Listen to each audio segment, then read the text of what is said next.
Hello, and welcome back to Traitors Expert.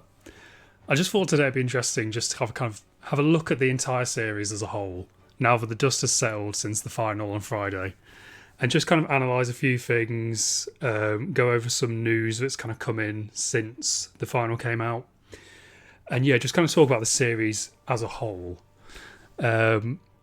So we're going to be looking at viewing figures, we're going to be looking at the prize pot totals, and I have totaled up the combined votes of everyone across every banishment of the entire series, and we'll finish with that. We'll look into the total votes for everyone. But just to begin with, I just thought I'd give my thoughts on this series as a whole and how it kind of compares to the other ones. So this was our cast, obviously, for this series. They've all been returned because now we're talking about these in general. They're not banished and eliminated. As casts go, I think there were some pretty good characters this year. And quite fiery characters. I think when we look back on this series, the more memorable people are going to be the people who have the big moments. So obviously Fiona, Harriet as well. I would group Amanda in with that. It's kind of interesting, I guess. Quite a lot of the more interesting characters this year have been female players.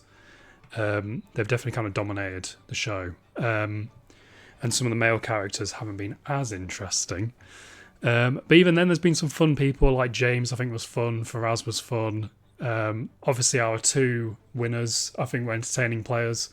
I mean, you can say what you like about them, but they did create some big moments. Like Rachel, obviously, has had so many big moments this series. So they're definitely going to be memorable.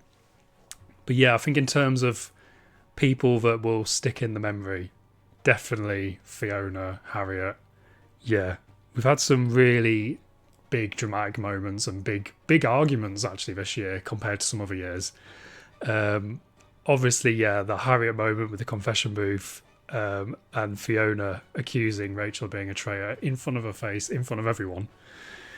Yeah, we've had some great moments. And I think obviously it's all been wrapped up with the ending, which has just really just capped the whole thing off really nicely. Not just for the fact that it was something new. We got a double traitor win, which we've never had before. We've also got our first female traitor win on the UK show. So that's nice that it's something new, because I did think there was a possibility that this was going to end with a faithful win, and it would be Jack and Faraz winning, having voted out Stephen.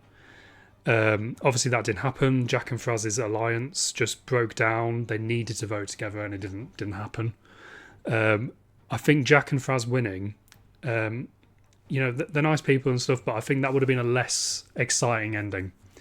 And I think maybe it would have felt slightly undeserved. Faraz obviously was starting to pick up on Rachel towards the end, and I called him Faraz for Christie, and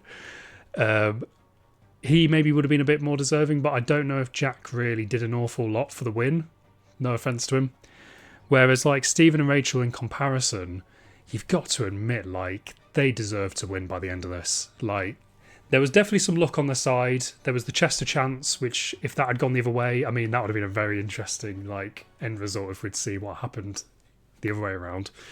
I think Stephen would have still won, looking at what happened. But yeah, they definitely had some luck on their side, but you can't say that they didn't go through it in there. Both of them had heat on them. It's not like they just coasted through the entire game without any suspicion. Stephen was part of the Library 5. He was part of the cages. Jesse was gunning for him. Never quite worked. But yeah, you can't say that Stephen didn't have any heat, and he looked stressed throughout the game. He had that kind of tell of going very pink, which no one seems to have picked up on. And likewise, I mean, Rachel, she's had some of the biggest moments of any traitor, I would argue, on the UK show. What she's had to overcome, the amount of suspicion she's had to overcome. Although, weirdly, she had very direct suspicion from certain players, which was very big and heated, but it never turned into a group suspicion. And that's why she's kind of won, I think. People just didn't believe them. Fiona and Harriet, they just did not believe them. And even Faraz coming out, in the penultimate episode and saying, "I think it's you, Rachel," didn't do enough. And he didn't even stick by that conviction. he didn't stand by that and push it to the rest of the group. So yeah, they definitely deserve to win. I mean, absolutely incredible what they actually managed to achieve with that.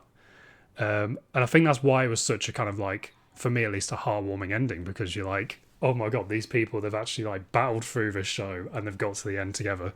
And crucially, they didn't throw each other under the bus, which, as people have pointed out, it would have been interesting to see what would have happened if, you have to admit that Rachel was on the ropes more than Stephen was. And would Rachel have saved Stephen in the same way that Stephen saved Rachel? It's interesting to wonder, because even how Rachel was acting on the final Uncloaked, I feel like there's maybe something inside her that maybe would have taken it all for herself. But I'd like to think that it would have been reciprocated, but I don't know if it would have done, actually. And even Stephen admitted that he was unsure what he was going to do, whether or not he was going to vote for Rachel or not. And it sounds like it was kind of close, like he might have done it. So that could have been, yeah, it would have been interesting what would have happened the other way around. But it was nice that they stuck by that promise and didn't vote for each other, unlike most of the traitors. Yeah, interestingly, the secret traitor twist was one of the big twists of this series. So when we look at our full cast, to begin with, we had a secret traitor, which we didn't know about. And the secret traitor was, of course, Fiona. This was quite a big twist for the game. Did it work? Now looking back on it, was this worth doing? I think in terms of getting a little bit of like social media traction, getting people theorising, it was a good idea. I, for one, enjoyed it, being able to try and work out who it was. And I would like to say I basically did predict it was Fiona. Back in episode 1, I'm pretty sure I said Fiona was my top choice. And it was only because she started to become too obvious that I went off the idea a little bit.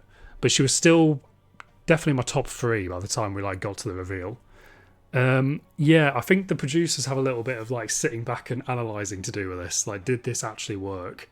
I think as a one-off it was fun. I don't know if it would work again. And especially like, this is some mild spoilers for the US series, but the US traitors did the exact same thing. And guess who got voted out in their first banishment? The secret traitor. And I mean, it wasn't far off with the UK show. Yeah. I don't know if it really worked as well as they were hoping it would. And it's kind of interesting for all these people who watch traitors and say, oh, it'd be so much better if we didn't know who the traitors were.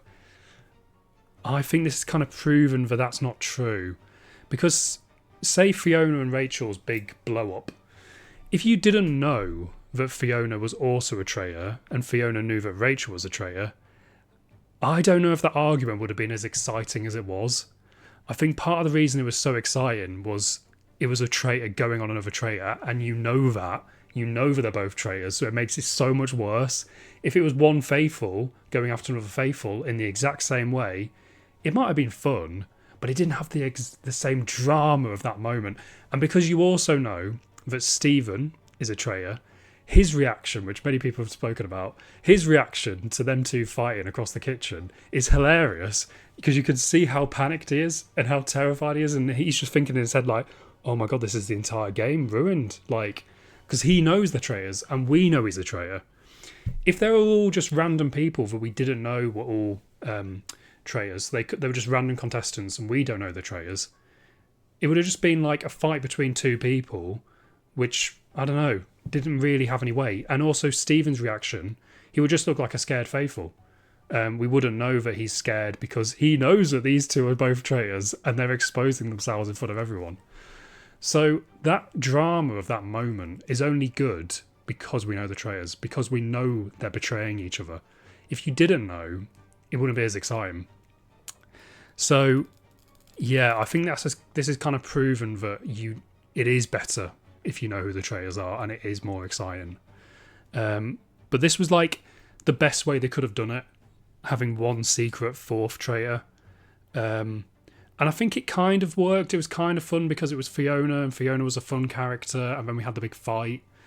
But say if they picked someone who was a bit more mundane, like the US series, again, spoilers if you haven't watched it, so don't listen, but the US series, the person they pick, as a celebrity, she's quite a big name, I guess. Like, she's connected to someone very, very famous. But as a personality, she wasn't very interesting. So when she's revealed as a secret traitor, it's a bit of like a dud moment. Yeah. So I don't know if that really fully worked, and maybe they shouldn't do it again. But I do like the idea of there being some secret element to the audience that we don't know about, and we can try and figure out. But whether it's another secret traitor, I don't know. Because there's so many different things you could do. You could have like an extra secret team within the castle that are maybe like an investigation team, and they have a special power that every night they can investigate one player, a bit like the Seer. So they can investigate one player and get clues about them. That's something that happens in like similar games to Traitors. You have like an investigator role. You could do something like that, but then I think something they've got to be careful of is messing up the game too much and making it too complicated, and also like overpowering players. So yeah, it was an interesting experiment, but I don't know if it really worked overall, and maybe shouldn't be done again. Oh, I don't know, because like I say, it was fun trying to figure it out, but also it makes the faithfuls then really weird, because you don't know the reason anyone's acting why they are, and in some ways that kind of makes it interesting, because you can think, oh, are they acting like that because they're the secret traitor? But also it just makes it not very clear like what everyone's motivations are and stuff when you don't know what their actual role is, because we knew who the traitors were, but we didn't know who any of the other ones were. Yeah, I don't know. I think the jury's still out on this. I think it was kind of fun for, a try, but maybe they shouldn't do it again. But yeah, something I did want to kind of talk about was something I mentioned in my reaction to the final was I found it really heartwarming that the traitors worked as a team, and we've not really seen that much before. And when I was kind of thinking about it, I was like, no, we have seen it. We have seen it, because like the celebrity traitors, they actually worked pretty well as a team, or at least they didn't betray each other really that much. I don't know if they ever technically voted for each other. I'd have to dive into the actual votes, but yeah, for the most part they worked actually quite well as a team, and Kat and Alan particularly at the end were working as a team. But I think the difference is they weren't tested as much as Stephen and Rachel. They managed to pretty much coast through in the Celeb Traitors, and the Faithfuls weren't never really getting to them, apart from obviously Jonathan getting banished. Until the very end, they had pretty much got away with it with not much heat on them. Whereas these two, there was so many opportunities where they could have thrown each other under the bus. So they were tested much more than Kat and Alan were. And there was moments where I think Stephen very easily could have turned on Rachel. Very, very easily. And apart from the fact that Rachel was never quite getting enough votes from the group, there was a couple of moments where if Stephen had maybe put forward an argument, I think he probably could have started pushing things in her direction more. And obviously in the final, Stephen definitely had an opportunity to get rid of Rachel, and he didn't. He chose not to. So I think that's where the difference is, that throughout the entire game there was moments of unease where, Rachel did look quite in trouble, and Stephen could have started pushing towards her, but he never did, and he never voted for a single time. So I think that's why it's more commendable, the teamwork, that they were tested more than the Celebrity Traitors were. So that's why I found it so heartwarming. And yeah, they didn't have to be a team, but they chose to be. Although, like I say, it would have been interesting to see what would have happened if the roles were reversed. Would Rachel have stuck up for Stephen? I don't know. But this is the thing, and we'll talk about the prize pot now. I want to just have a look at the prize pot, because someone's been breaking this down on Twitter, like the full prize pots for the last few series. So, Series 1, They won 101,000, which is the most that anyone has accrued over the entire series for the UK Traitors. And then 3 people won, so they got 33 grand each. Series 2, Harry, he won 95 grand. I forgot how much he won. 95 grand Harry won. And that's the most a single player has won on the UK show. So then Series 3, they got 94,600, but because there was 2 of them, they halved it to 47,300. That was Leanne and Jake, of course. And then Series 4, the latest one, they won 95 grand. They won a little bit more than Series 3. So then they took home £47,875 each.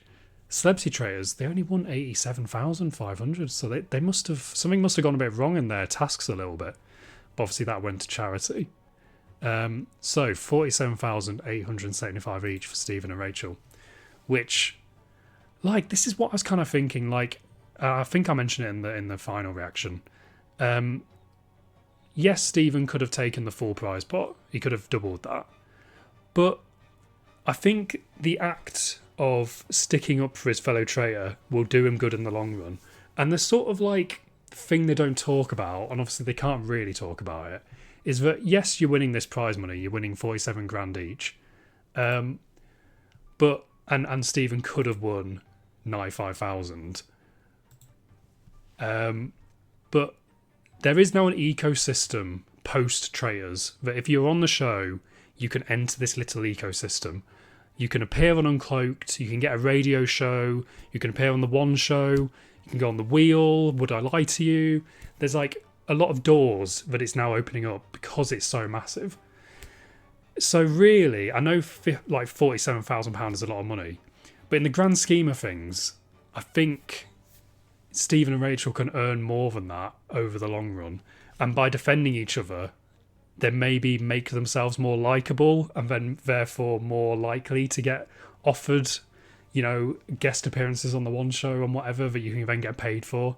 So really, I think it was the very sensible move of Stephen, even just from a money point of view, to split it with Rachel. Because he's going to get that money back. Like, it's going to be fine. He's going to be absolutely fine.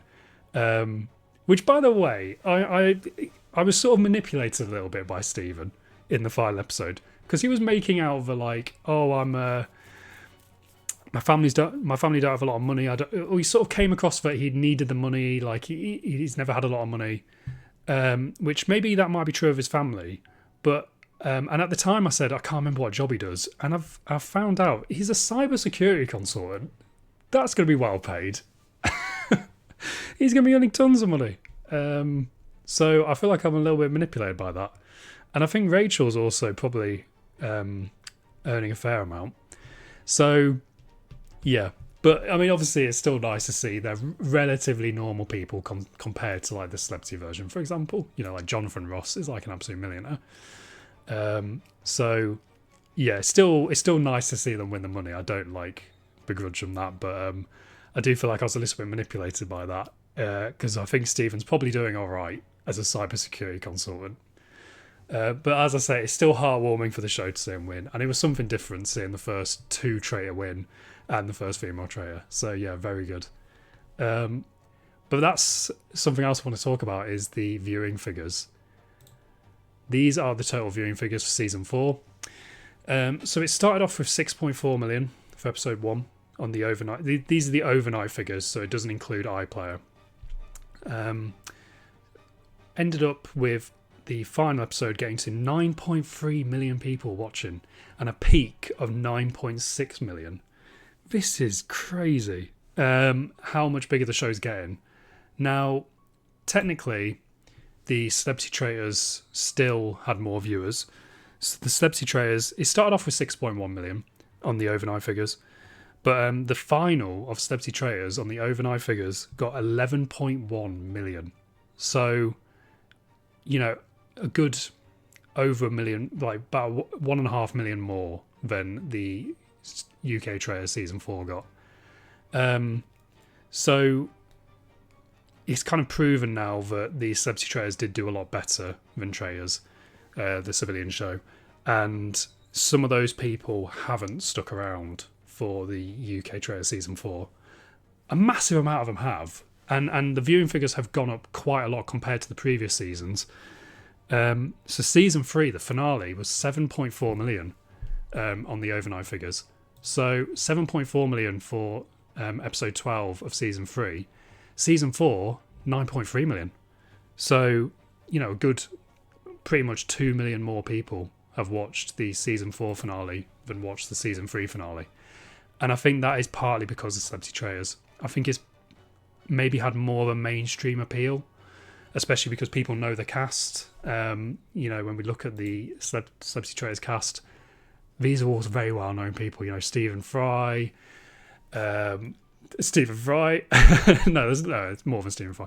Obviously, Jonathan Ross, Tom Daly, Paloma Faith, Alan Carr, Kate Garraway. These are people that you see on TV all the time. So you can understand why they might bring in more people to the show that haven't watched it before. And I think we have now seen the knock-on effect. Although some people have left and not watched, quite a lot of people do appear to have stuck around. And this is now making it one of the most popular shows on TV.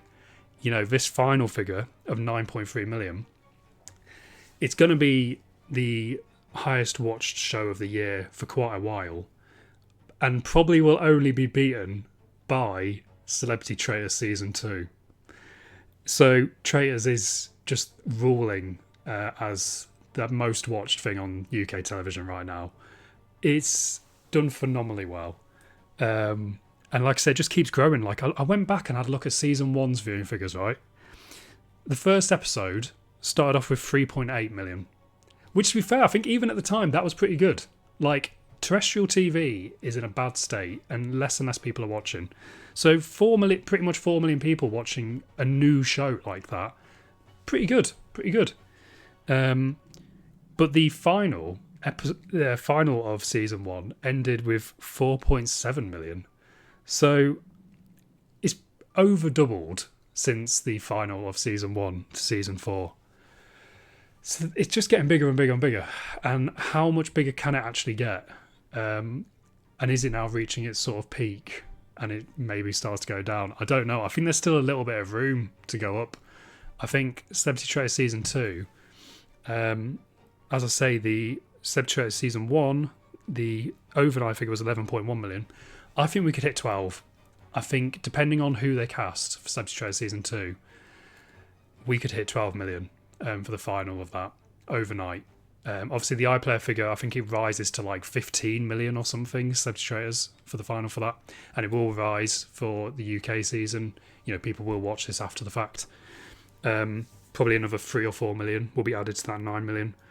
I think we could look at 12 million overnight, which is mental for UK TV. That's the kind of stuff for the peak of X Factor was getting back in the day. Obviously, when you go back 40 years, just a random episode of Only Fools and Horses would be getting 26 million. So we can't really compare it against that. But in the modern landscape, even the 11 million they got last time was absolutely phenomenal. That's the kind of thing the World Cup matches are getting, and it's getting shown in pubs and whatever. It's just crazy to see how big this show's getting. And like I said, I think there's a little bit of room to go even bigger. And then it'll be interesting to see how we can maintain it, or will it start to drop? And it probably eventually it will drop. All of these shows do eventually drop. I'm a Step to Get Me Out of Here was one of the biggest shows on TV for quite a while. And I think even 4 years ago, I think that was getting something like 12 million for the final. In the last few years, it's getting worse and worse. I think it's slowly going down year on year. I'm a Step to Get Me Out of Here. So there will come a day where Traitors unfortunately does start to drop, but at the minute it's just going up and up. So it is incredible to see. So just to finish off then. Before that, I did just want to talk about something obviously a bit embarrassing from my point of view. Is the whole theorising about the family connections this series. I mean, oh dear. So we had the family tree, which made me convinced that we'd see more family connections. And then a lot of people in my comments were pointing out the Who's Who book of 1934. And then this led me to think, that maybe this is something to do with Murder on the Orient Express, which was published in 1934. And the twist of Murder on the Orient Express is that all of the people on the train are connected to each other. So I started thinking, oh, well, maybe everyone on the Traitors train was connected to each other and we didn't know about it. So I started theorising about family connections. Were Reese and Amanda related? Were Matt and Jack secretly brothers? Were Faraz and Maz something? Grandson and grandfather, father-in-law, son-in-law, father and son. This kind of got to a point of craziness where I then thought maybe everyone connects to each other, but they don't necessarily connect by family. So I thought they might be related. Some of them might be related. Some of them might be connected by the field of work. So Amanda and Maz both worked in the police. Harry and Hugo both worked in criminal, law courts. Maybe there was some other connections with relationships or whatever. Obviously, when it came down to it, it was only the two we ever knew about, which was Ellie and Ross and Judy and Roxy. Because of course the other thing was the secret scroll on Uncloaked. Why was there an extra scroll that no one was opening? Well, that was just the secret connections we already know about Ellie and Ross and Judy and Roxy. So I do apologise for going absolutely crazy about these connections. And of course, because they were all wrong. All of them were wrong. I normally don't get swept up in that, but I think because I was doing the show, it was just an interesting thing to talk about. That could there be more people we don't know about? And like I say, the family tree really did make me think that there was something else. But obviously there wasn't. I do still think it'd be interesting for a series if they did do a Murder on the Orient Express kind of twist and everyone was connected somehow. Not necessarily full connections, but some kind of like I say, the connections between are people connected by their job? Maybe people are from the same area and they don't know it. I don't know. But that could have been a fun thing to kind of find out. But as people have pointed out, the secret connections, they make no difference to the actual game at all. It seems to not help people. I think everyone who has had a secret connection has been banished before the final. Because of course we had Diane and Ross. They were both out before the final. Or were they? Did Ross make it to the final? I think Ross left the episode, an episode or two before, didn't he? So it never seems to have helped people. Obviously in this series, Judy was one of the first people to go. Roxy made it quite far, but obviously Judy wasn't even with her for most of the show, so that didn't appear to help her. Didn't help Ellie and Ross. So this idea that, we can work together as a secret team doesn't seem to help at all, does it? Because I think as well, the people that are in there together, they're too scared to really communicate that much in case anyone notices. Although apparently you can just call your mum on a boat and no one will even pick it up. But it doesn't seem to actually help, and they don't seem to actually vote for the same people often because they don't look suspicious probably. So really this is it's a very tabloidy thing for the show, who's secretly connected? Are these two people dating? It doesn't really actually add anything. It just kind of gives you a little kind of cheap reveal at one point. But and especially in this series, the Diane and Ross thing was exciting, especially because we didn't know about it beforehand. But now it just feels like it's fizzled out a little bit. When we found out that Ellie and Ross were actually dating, was it really that impactful? It's kind of okay. I think it'd be exciting if, say, there were two players that were gunning for each other quite a lot. So Jade and Amanda, for example, in this series, if you somehow found out that they were connected to each other and it was all a ruse, that could be exciting. You'd be like, oh my god, no way, so they made all that up. But when it's just Ellie and Ross who barely interacted anyway in the edit, and then finding out that they're connected, it's oh, okay, well, cool. So it's kind of fun to theorise as an audience who could be connected, but it doesn't really add anything to the gameplay. or change anything. And actually, the earlier ones were a lot better. Like the Diana Ross thing was quite exciting, and the way that Ross had to like carry his mum's coffin and stuff, like, yeah, you kind of can't top that now. So maybe we should calm down with it a bit and do it a bit less. I don't know.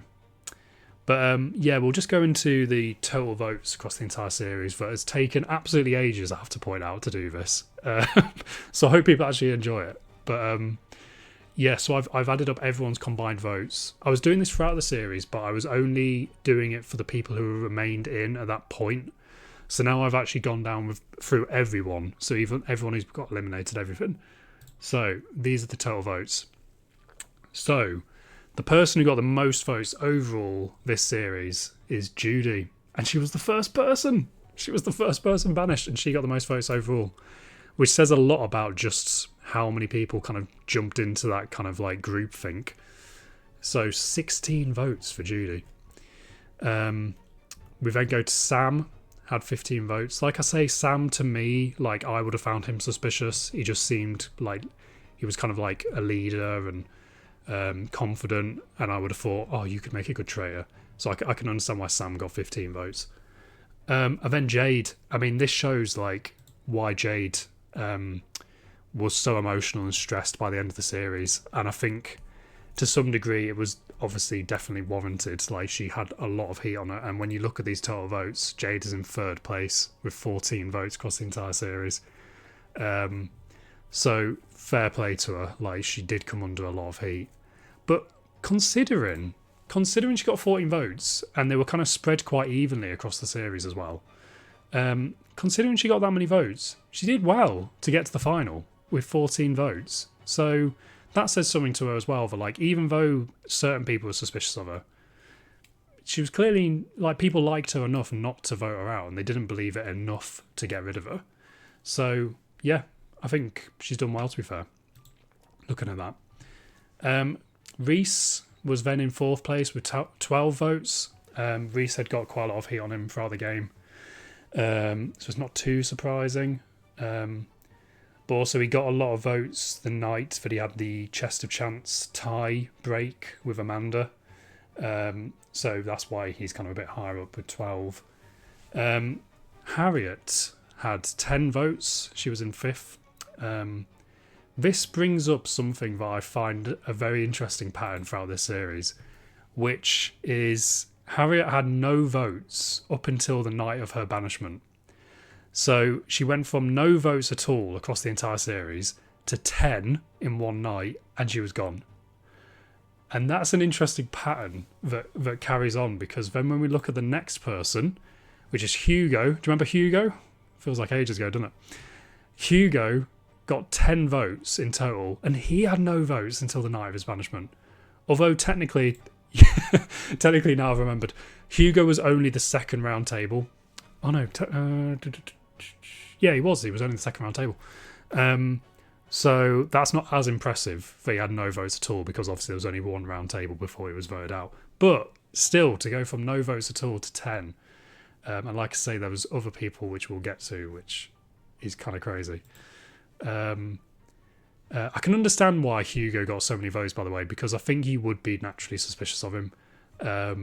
He's another one like Sam, where you probably would think, oh, you could be a traitor, because he did seem confident. He kept the barrister thing. Like, he told everyone about his barrister role, which may have been a mistake. I think the problem with Hugo is he kind of came across as someone intelligent and maybe more higher class. You know, the way he speaks and stuff, he might be like slightly higher status within society. So I think that would make people naturally suspicious of him, even if he tried to like say, "Oh, I'm not a high court barrister. I'm actually I'm a caretaker in a school." Like, I think people would have seen through it a little bit and could sense that he had some like status to him. So I think he was kind of doomed. I think people don't really like that. You've got to be more likable, and a bit more like middle ground, down to earth or whatever, and I think Hugo didn't really come across like that. I think he came across nice and he came across charismatic and stuff. I'm not trying to say he didn't come across likeable, but I think you got that sense of like, oh, this is a man that is slightly like higher status somehow, and that would make you a bit naturally suspicious of him. So I'm not too surprised that he came as high up as he did on the votes, especially considering he was day 2 and he's that high up with 10 votes.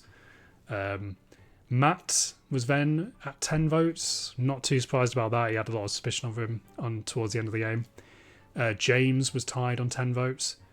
Not too surprising as well. You know, we had the suspicious moment with the shield where he stole that shield when he didn't really need to. And then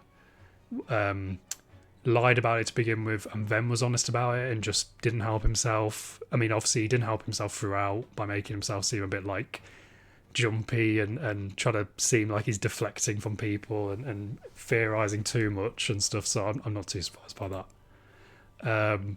Fiona then we get to with 9 votes, and again she had no votes until the night of her banishment, which really shows that move against Rachel backfired on her so badly. And if she hadn't done that against Rachel, what would have happened? I think Fiona could have gone a lot further. Like I said, she had no votes until the night of her banishment, so she didn't have a lot of suspicion on her at all. And I think she was actually playing a decent game up until the Rachel moment. So could Fiona have got a lot further? Yeah, it would have been interesting to find out. Although obviously from day 1 of Rachel discovering Fiona as a secret traitor, it was clear that Rachel didn't really, she didn't trust her. So I think Rachel probably would have tried to get rid of Fiona at some point, but she would have lasted longer than she did if she had tried to be more of a team player. But yeah, bless her. I mean, it was an exciting moment, but yeah. So Fiona went with 9 votes after having no votes the night before. Amanda then on 8 votes. Kind of surprising it's not a little bit more for Amanda. I think people would have been a bit more suspicious of her. And she did have, she had the tie-break moment with the Chester Chance. Oh, that's a good point, by the way. I've not included tie-break votes. So I've only included the first round of votes, because otherwise it gets too much. Reese and Amanda would then have an extra 6 votes each or something. So I've not included that anytime there's a Chester Chance moment. So yeah, I'm not too surprised, but maybe I'm kind of a little bit surprised if she didn't get more, Amanda. Ross had 8 votes. And then weirdly, next down, I've actually ordered these wrong, look.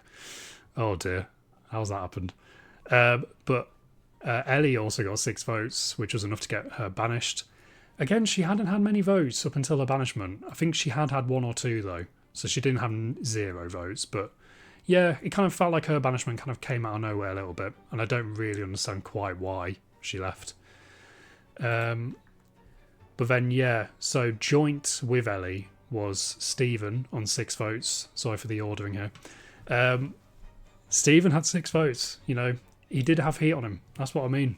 And they came gradually throughout the series a little bit as well. There was around the middle, he'd kind of picked up about 4 votes, and then got a couple more at the end. So really, Stephen, there's another world where he could have gone. People could have listened to Jesse and turned on him. And I think when you look at the fact that he was in the cages and he was also part of the Library 5, I think he could have gone, and there was a little bit of a growing movement against him at one point. So if that had been pushed more, he could have gone a bit earlier, but he managed to survive it. So yeah, Stephen with 6 votes, but not banished, and obviously won. We then had Rachel on 5 votes. Obviously Rachel won. Most of Rachel's votes came from the final and the episode before. Up until that point, I think she'd had 1 vote up until the penultimate episode. So again, she was doing well. She was doing well, and it was only that final vote where, or the second to last day where she was tying with James, where votes started to come in. So she did well. It is impressive. Then have Faraz on 3 votes, which Faraz, he was one of the people that didn't have any votes for like most of the series, and most of his votes are just from like the final 2 episodes as well, which I think just at the final moment people kind of thought, oh, we've not put any suspicion on Faz.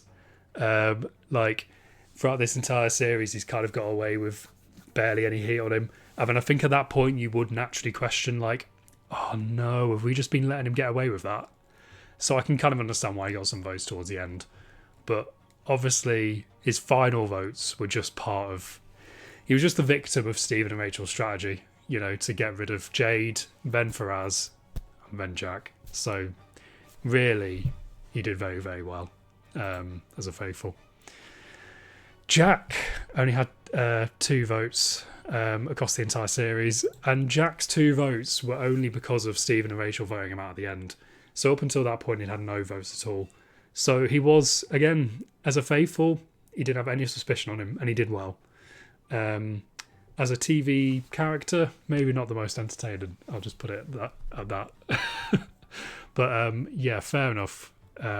Basically had no votes the entire series until that moment where they turned on him.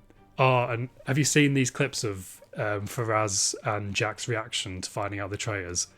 It's so funny, like in comparison. Like Faraz is so like excitable and calls Rachel a grandma and stuff, and then you know Faraz will be there laughing, and then it cuts to Jack's reaction, and he's so solemn and he's so fed up. Yeah, unlucky mate. Yeah, we then had Jack. Sorry, we've already done Jack. So we then had Adam. He was the ghost hunter on 2 votes. He only had 2 votes across the entire series, and he wasn't even banished. He was murdered in the end. So, yeah, Adam did quite well. And this kind of gets to a section of the votes where you can kind of understand where the murders came from when you look at this. So everyone down at the bottom was murdered. And this kind of makes sense because Adam got 2 votes, was murdered. Maz only had 1 vote across the entire series. He was murdered. And then we have 4 people that got no votes at all across the entire series. And that was Ben, you know, big up my friend Ben with the same name. Jessie also got no votes. She did really, really well as a faithful. Nettie got no votes. That's not too like impressive because Nettie went out quite early. Roxy got no votes across the entire series. I'm kind of surprised that she didn't get more. She was a bit of a spiky personality, and I think I would have been a bit suspicious of her. So I think she's done well to come out of the series with no votes. I think she's done very well. I'd have been more suspicious, I think. So yeah, you can see why these players were murdered, because they were not getting votes. So actually the traitor strategy has been very good in terms of the murders, because you want to murder people that won't get banished, because otherwise they'll just stay in the game till the final and then almost win, which is almost what happened with Jack and Faraz. Like, they probably should have got rid of them a lot earlier and kept in someone like Reese, for example, because I believe Reese got murdered.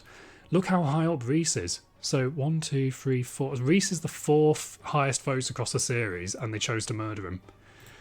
I don't understand that. Why did they kill him? He had so much suspicion on him. They definitely should have kept him in. And at that point, instead of killing Reese, I can't remember where. Obviously, they might have had shields and stuff, but instead of killing Reese, you should have killed either Jack or Faraz at that point.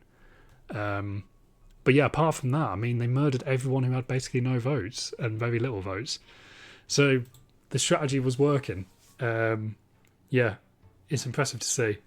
But that is the total votes for everyone across the series. Like I say, Judy, 16 votes and she's first out. Yeah, interested to dive into it. I hope you've enjoyed that, because it took ages to do it. But yeah, again, at the end of the last episode, I was thankful, a bit emotional about, like, you know, thanking everyone who's watched these videos. But yeah, thank you so much for watching these videos. And I brought up the fact that, you know, my channel had been monetized. It lost its monetization last year. The good news is I can now officially announce I've got monetization back. So thank you so much. Honestly, yeah, I'm just really grateful for everyone who's watched these videos. And it's been so good. It's been so fun, like discussing it and talking in the comments about it and stuff, and seeing everyone's theories. And yeah, it's just, again, thank you for watching. It's been brilliant. So I can tell you that I am recording rewatches of the Celebrity Traitors, which are going to be coming very soon now. And a lot of people in the comments were mentioning about watching Traitors Island, which I think I'll give that a go. I believe the first 2 episodes are now on iPlayer, but the full series has gone out in Ireland before now. So that's going to be a bit tricky, trying to not get spoiled. But apparently, from what I've heard, it's a good series. So I'll give that a go, and then maybe start doing videos on that next week as I start to watch it. But it's just trying to find the time now, because I also want to try and watch US Traitors ideally, but I'm 2 episodes behind on that, so I need to watch them first. So yeah, oh my god, there's so much Traitors stuff happening. But yeah, so I can promise that I will be doing Traitors episodes, videos on Traitors throughout the year as we build up to Celebrity Traitors Season 2, and then we'll be doing this for Celebrity Traitors Season 2. Proper after show episodes recorded as soon as I can after the episodes are on. So yeah, please stick around. There will be Traitor stuff. There'll be other videos as well, like I might just do videos about certain aspects of Traitors. There's certain things that I think I would change if I was running the show that I think could be improved, so I might do a video on that. I want to do a video about Traitors All-Stars, which is kind of, obviously it's not a thing yet, but it feels like it might be. So there's plenty of stuff coming, basically. But yeah, thank you. And what an amazing series. Like, that ending has really, capped it off nicely. Because we could have ended it with a less exciting conclusion, which might have been like the Faithfuls winning. But this ending, I think, is perfect, and it was very exciting to watch. So yeah, thanks again for watching all these videos, and thanks for watching this one. And yeah, we will be back very soon, potentially with Traitors Island, potentially with US Traitors, and then plenty of other Traitors content, as well as Celebrity Traitors later in the year. And there will be other bits and bobs as well, like if there's other shows I want to talk about, like I might talk about The Apprentice, depending how I feel about it, and just other shows that I like as well will come up, so there will be other content as well. But yeah, it's great, and like I say, I can only thank everyone enough for watching and giving me your support. Yeah, it's been great. So thank you, and I will see you in the next one. Goodbye.